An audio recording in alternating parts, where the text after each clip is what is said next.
Kaixo eta ongi etorri Jakidenera. Gaurko bideoan jarraituko dugu jolas ikasiarekin. Lehenengo eta behin, aurreko bideoan geratu zen galdera ebatziko dugu. Soluzioa zen 19.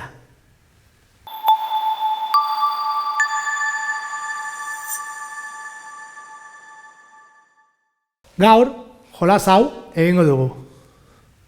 Aurreko bideoan egin genuen bezalakoa. 3 datu dauzkagu eta kalkulatu behar dugun zenbat den 8 gehi 9. Hemen frogatu aldugu aurrekoarekin, baina ez da ematen. 2 gehi 3 ez da 5, 4 gehi 6 ez da 10 eta 7 gehi 5 ez da 2. Baina esan dugun moduan bai dela 5 hau, 10 hau eta 12 hau. Eta betetzen da 3etan. Orduan, ezkerraldeko zenbakia kalkulatzeko gehiketa egiten da. Aber, ea bat, bi hori nola kalkula dezakegu.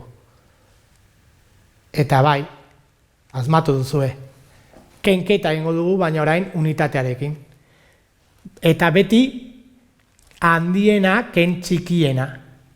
Hau da, 2 ken 3 ez dugu egingo, -1 delako. 3 ken 2, 6 ken 4. Eta hemen ez dugu egingo 5 ken 7, 7 ken 5. Hau da, handienak ken txikiena. 2 gehi 3 5 izango da, eta 3 ken 2 bat. Eta horregatik 51. Hemen 6 gehi 4 edo 4 gehi 6, 10, eta 6 ken 4, 2.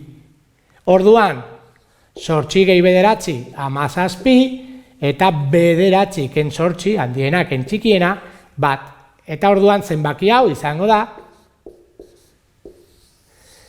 171. Datorren bideorako egingo dugu, frogatu alduzue, zenbat izango da 7 gehi 2. Hau izan da dena, mila esker ikusteagatik, eta gogoratu sare sozialetan eta Gugorrian jarraitu jakindun.